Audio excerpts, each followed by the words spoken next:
4.15 총선이 다가오면서 우리 사회에서 거친 말들이 오고 가고 있습니다. 막말은 선거에 직접 참여하는 정당뿐만 아니라 정당을 지지하는 사람들끼리도 주고받고 있습니다.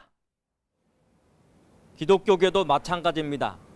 일부 보수 교계 인사들의 막말 논란은 어제 오늘 일이 아닙니다. 우리 사회에 난무하는 막말의 상당수는 진원지가 기독교계입니다.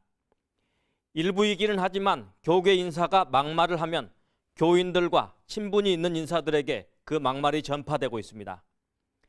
이는 일부 보수 언론이나 인터넷을 통해 재생산돼 공신력이 있는 것처럼 포장됩니다.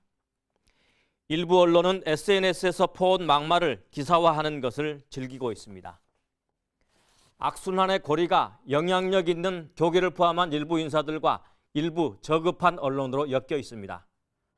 상당수는 가짜 뉴스를 기반으로 과장되거나 왜곡된 것들이지만 이를 접하는 사람들은 사실처럼 믿고 응원하기도 합니다. 비슷한 사람끼리 막말을 퍼나르고 재생산하고 있습니다. 예수님은 바리새인들을 향해 독설을 퍼붓기도 했습니다. 바리새인들이 듣기로는 요즘 말로 막말일 수도 있습니다.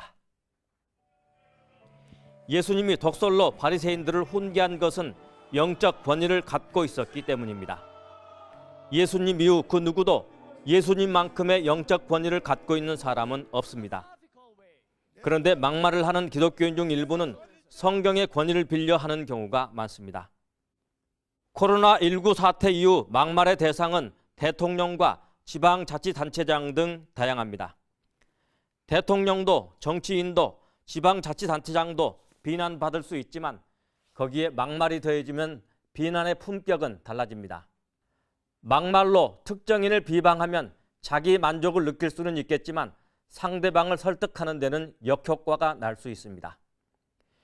요즘 정치권에서 회자되는 진영 논리를 평가하는 분석가들은 막말은 자기 편을 결집시키는 데 효과적일 수 있지만 외연을 넓히는 데는 역효과가 난다고 얘기합니다. 기독교인들에게 진영 논리가 문제가 아니라 기독교 정신이 문제입니다. 일부 기독교인들의 막말은 보수층 기독교인들에게 자기 만족을 주지만 비기독교인들에게 반기독교 정서를 심어주기도 합니다. 기독교의 아주 중요한 덕목은 용서와 화해입니다. 그런데 막말로 용서와 화해를 추구하기는 어려울 것입니다. CBS 논평이었습니다.